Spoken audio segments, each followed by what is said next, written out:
திருவண்ணாமலை மண் சரிவில் 7 பேர் உயிரிழந்த சம்பவம் தொடர்பாக முதலமைச்சர் மு.க.ஸ்டாலின் இரங்கல் தெரிவித்துள்ளார். இதுகுறித்த முழு விவரங்களை வழங்க தலைமைச் செய்தியாளர் சிவா நம்மோடு இணைப்பில் காத்திருக்கிறார். சிவா, வணக்கம். விவரங்கள்.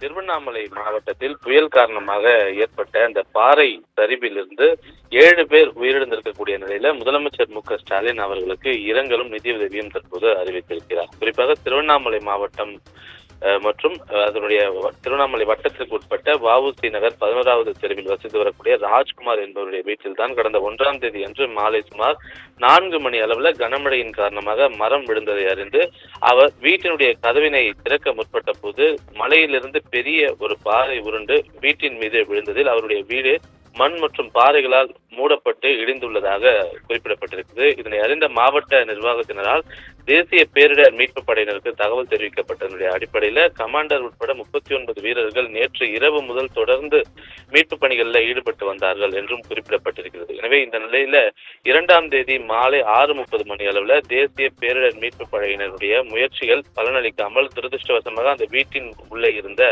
ராஜ்குமார் மற்றும் அவருடைய மனைவி மீனா, அவருடைய மகன் 9 வயது மகன் கௌதம், அதே போன்று 5 வயது மகள் இனியா, பக்கத்து வீட்டில் வசித்து வந்த சரவணன் என்பவனுடைய மகள் 7 வயது மகள் ரம்யா, அதே போன்று மஞ்சுநாதன் என்பவனுடைய 14 வயது மகள் வினோதினி மற்றும் சுரேஷ் என்பவனுடைய 7 வயது மகள் மகா ஆகிய இந்த 7 பேரும் மண்ணுக்கடியில் சிக்கி உயிரிழந்தனர் என்ற துயரமான செய்தி அறிந்து மிகுந்த வேதனை அடைந்ததாக முதலமைச்சர் மு.க.ஸ்டாலின் தன்னுடைய இரங்கல் செய்தியில குறிப்பிட்டிருக்கிறார்.